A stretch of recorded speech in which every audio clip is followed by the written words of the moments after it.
Hello from a rather wet Cambridge city centre and a recce tour for the Shada Tour 2000, recce video for the Shada Tour 2019.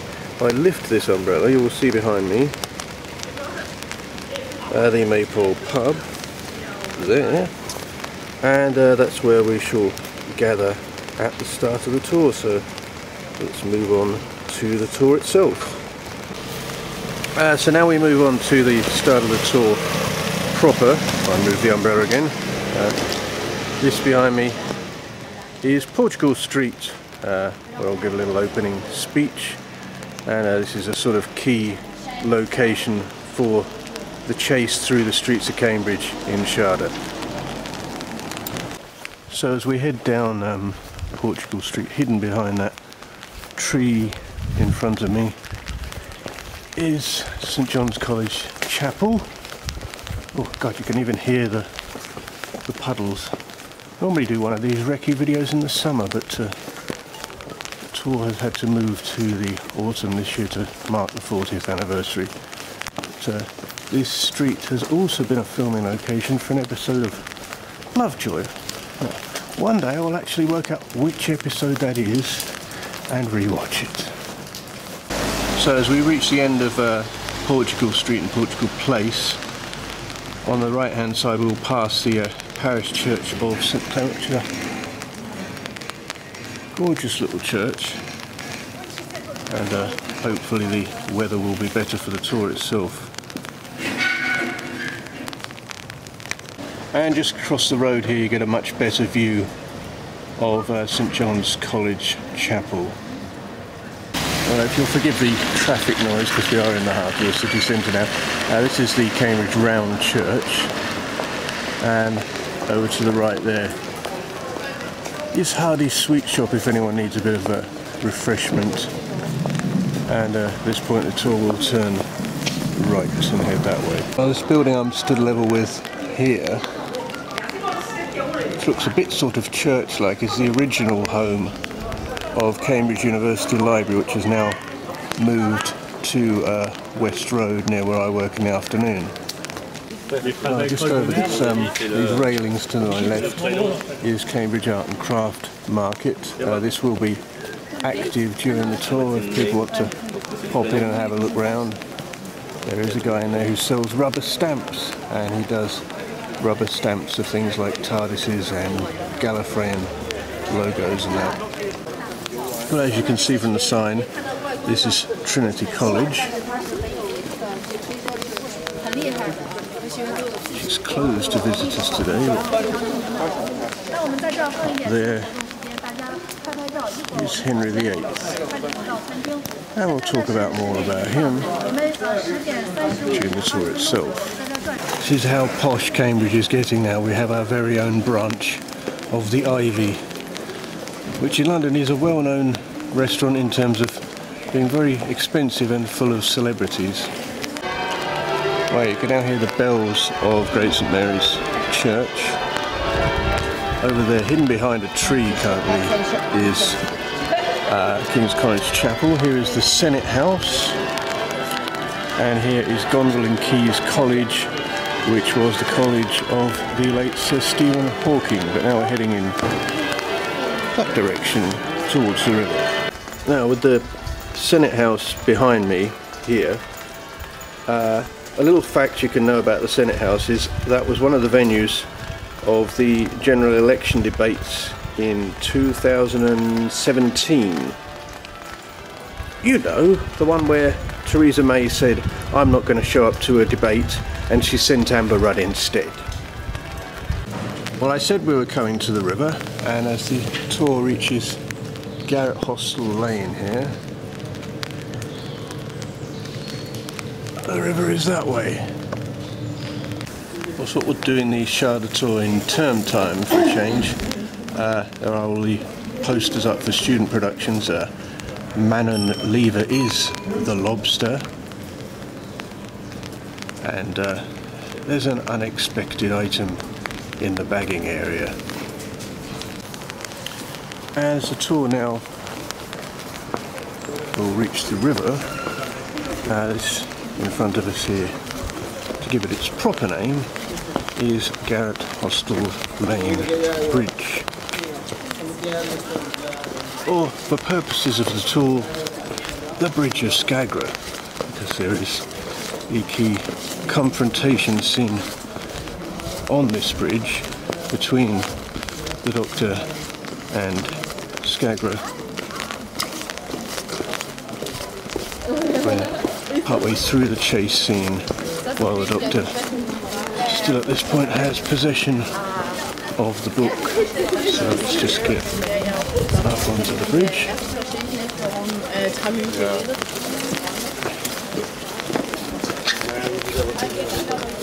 Yeah, it's unlike when we do this in the summer. There's not much, there is not much sign of punts today. Oh, there's one. It's actually exactly the squeeze past these people. There's one punt, so we may not be able to do the usual punt watching that we have started doing on the tour in recent days. Okay. So the tour will come off the bridge at this point and head back into the city centre.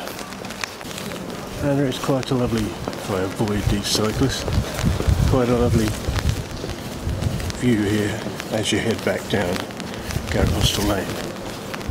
Now it's usually the way when building work's going on in colleges, people try to get it out the way in the summer, but clearly that's not been possible this year. So at this point the tour turns back towards King's Parade, and we will go past the Senate House again to our right. Well, now back outside Great St Mary's. This is, and it was rather wet today, map of the city centre. So the tour now heads on to King's Parade, just behind me there. Yeah, get this out of the way. Just behind me there is King's College Chapel.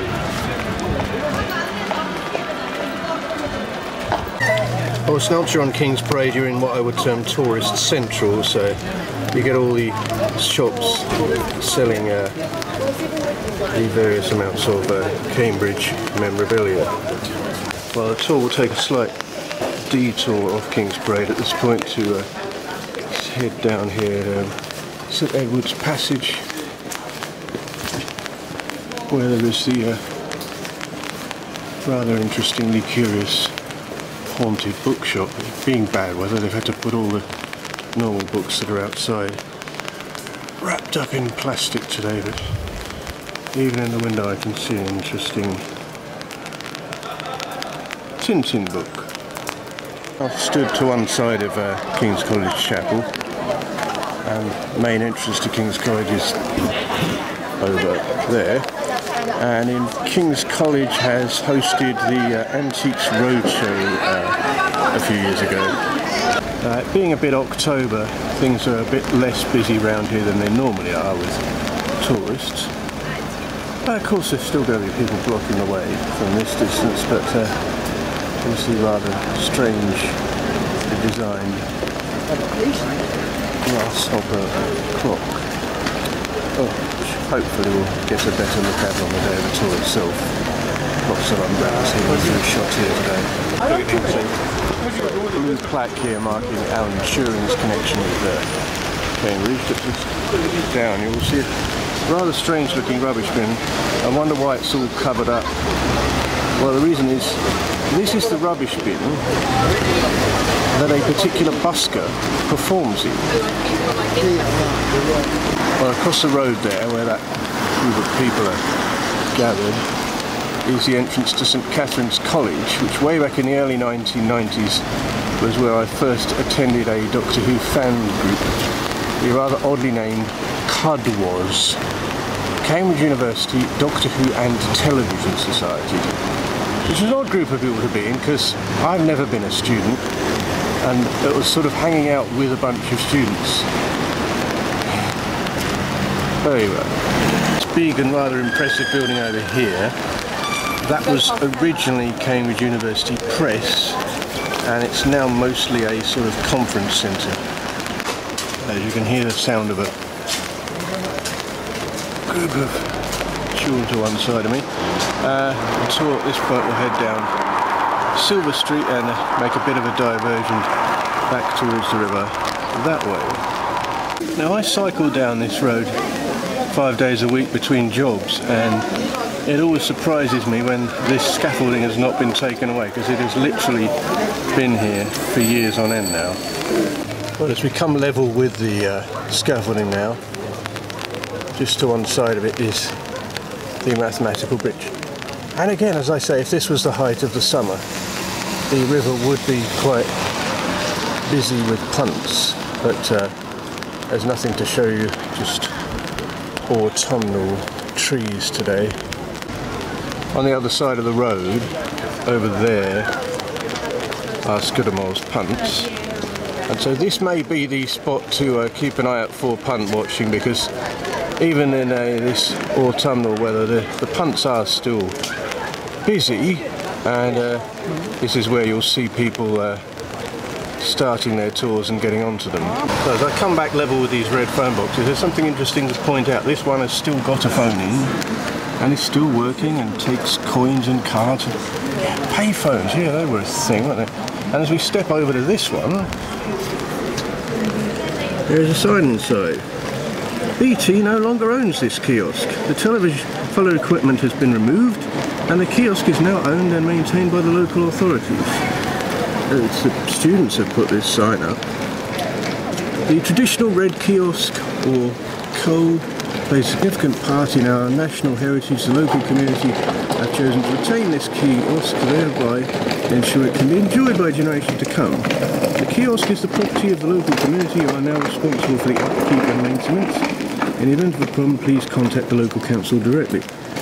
Now, unlike some of these out in the villages that have been like turned into like little gardens or bike swap things, this one, which still opens and closes, is entirely empty. There's nothing to show you apart from a sort of card on the wall and that sign. So this here is St Botolph's church, and just to one side of it there is Botolph Lane, where the tour will continue. Just across the road here is Fitzbilly's, the very famous tea cake bread shop. Place to have a go and have a coffee, and just to one side of it there is Pembroke College, where I work in the morning.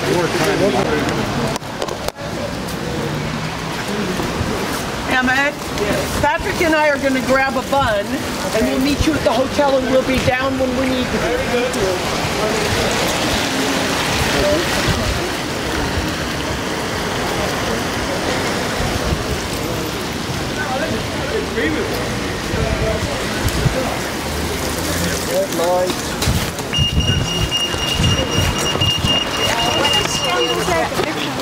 Yeah, you don't really have much reason to.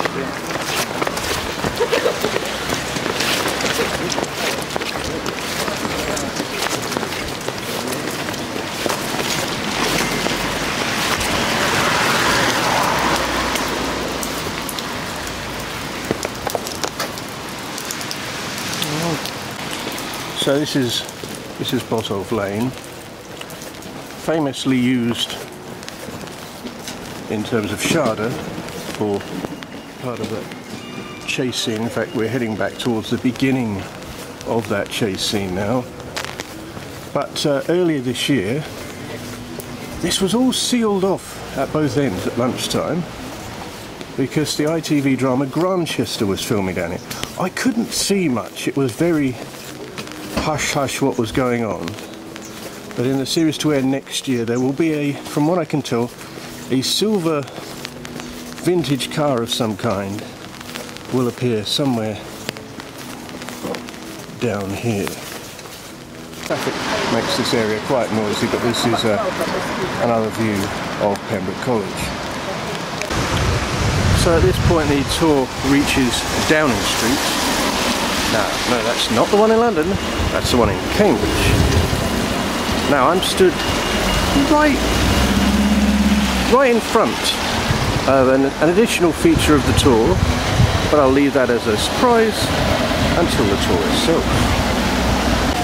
As more traffic goes by, this is Emmanuel College in real life, but for the purposes of Shada it is St. Sed's, and we will probably head in there for a short while on the tour, but the porters of this college tend to get a little bit touchy if there's too many people walking at once, so we'll see how things go on the day.